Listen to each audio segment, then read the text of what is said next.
saludando a Giovanna Jaspersen para No Morir de Realidad, los jueves en Radio Fórmula. Bienvenida. Hola, muy buenas tardes a todas, a todos. Muchas gracias por escucharnos como cada jueves para No Morir de Realidad. Y en esta ocasión, como hemos hecho en otras ocasiones, vamos a dedicar el espacio a hablar de museos.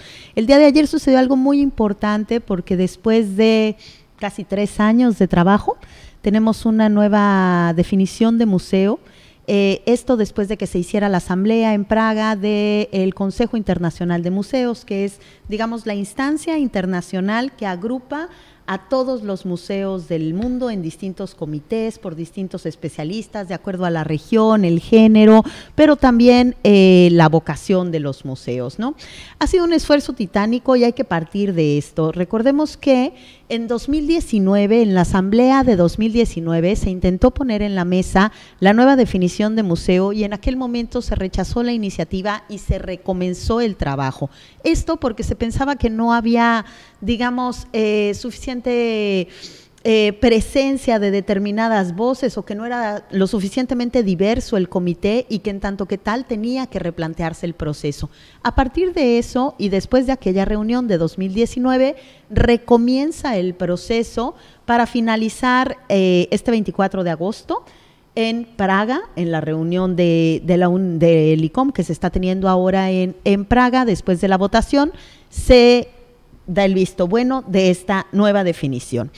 Y esta nueva definición, en realidad, además del resultado del proceso, el proceso se instaló en 12 pasos, con 4 convocatorias de información distinta. Tuvieron 3 analistas de datos externos para agrupar los conceptos, ir ordenándolos y a partir de eso generar esta nueva definición. Por lo tanto, se espera que ahí esté la voz de miles de museos alrededor del mundo, desde los 5 continentes, de muchísimos países, de muchos especialistas, pero además el que se haya tenido un proceso transparente al que todos podemos acceder. Yo voy a comenzar y voy a terminar con lo mismo, que es, por favor, vayamos a leer ese informe extendido.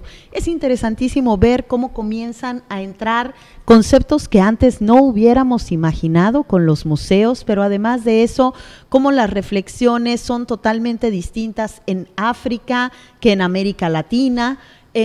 También es muy interesante ver cómo nuevas palabras, las personas que nos gustan las palabras y el significado que tienen, estas 1,659 palabras que entraron en discusión, dicen cosas también de las personas que somos hoy cuando leemos propuestas que tienen que ver con el territorio, con la comunidad, con la construcción de los museos, con la participación, dejándolos de estas ideas anquilosadas, estériles, decimonónicas en relación a lo que hace el museo. Y más allá de las discusiones de si necesitamos definir estos espacios hoy, que en realidad son espacios de apertura, de participación, como son las bibliotecas, como es la lectura de un libro, es decir, es un sitio donde podemos leer objetos, imágenes, situaciones, condiciones y tenemos experiencias, más allá de si todavía tenemos que ir a las definiciones que pueden ser muy colonialistas o muy anticuadas. Lo que sí es importante es ver qué es lo que están comprendiendo los especialistas de los museos hoy como museo. Y así vamos a la definición que fue la ganadora, digamos, la propuesta final resultante de todo este proceso y de todos estos países. En la definición final que tenemos actualmente y que fue aprobada este 24 de agosto, se nos dice que un museo es una institución sin ánimo de lucro, permanente y al servicio de la sociedad que investiga, colecciona, conserva, interpreta y exhibe el patrimonio material e inmaterial. Abiertos al público, accesibles e inclusivos, los museos fomentan la diversidad y la sostenibilidad. Con la participación de las comunidades, los museos operan y comunican ética y profesionalmente, ofreciendo experiencias variadas para la educación, el disfrute, la reflexión y el intercambio de conocimientos. Y en esta nueva definición, que en realidad es una definición de avanzada, digamos, del siglo XXI, es una definición que veníamos esperando por décadas, que pudiéramos hablar justo de cuestiones como la diversidad, la inclusión, la sostenibilidad, de cómo los museos son máquinas de futuro y no máquinas de pasado.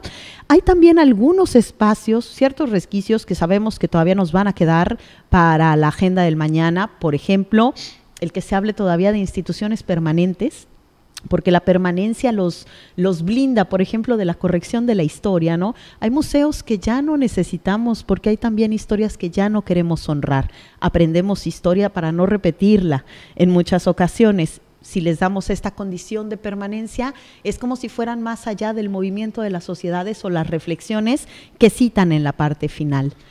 A mí me impresionó mucho personalmente el que se hable tanto de investigación y que de hecho en los informes veamos que investigación es como la función más constante de la que hablaron las personas.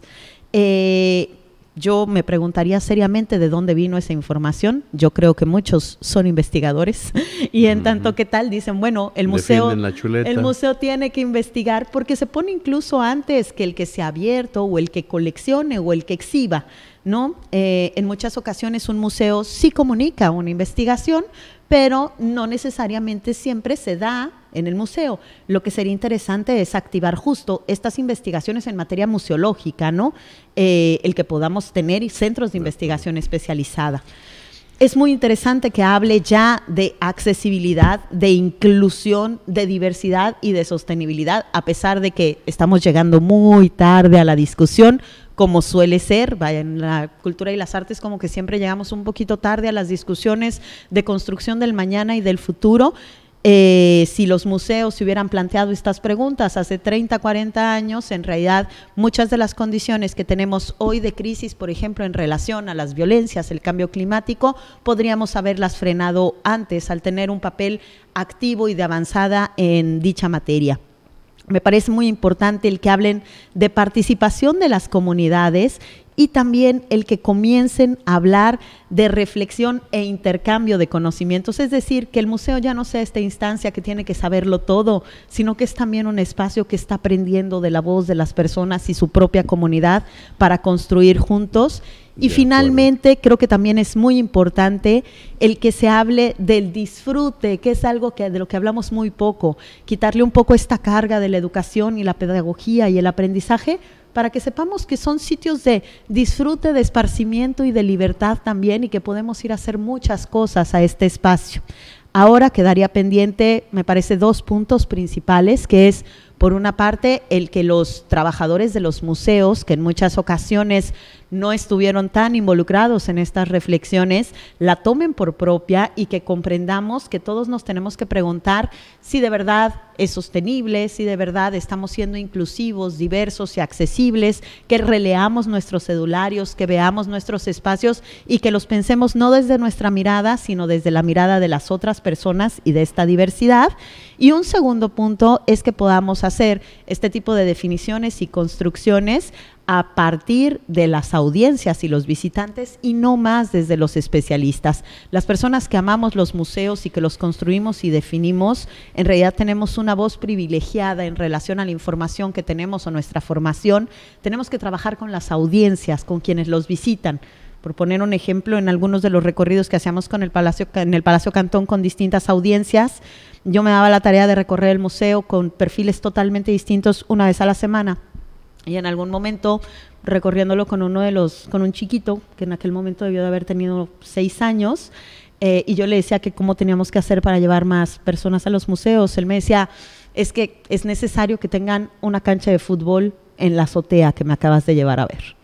Este tipo de soluciones que para nosotros no se imaginarían, son en realidad el tipo de soluciones que tenemos que imaginar fuera del margen para comprenderlos como espacios de libertad y de construcción del mañana. Para no morir de realidad. Giovanna Jaspers. Para no morir de realidad. Muchísimas gracias. Y gracias a...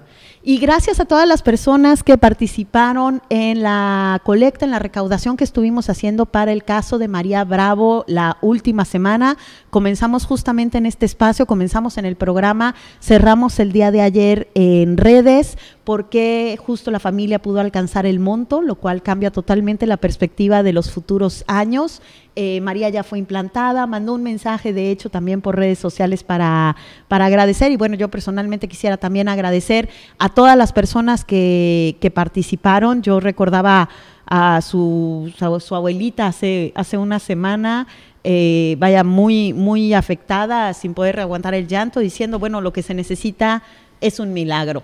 y la experiencia que tuvimos es que en algunas ocasiones un milagro también somos muchas personas juntas tratando de ayudar a una causa común, y esta fue un ejemplo de ello.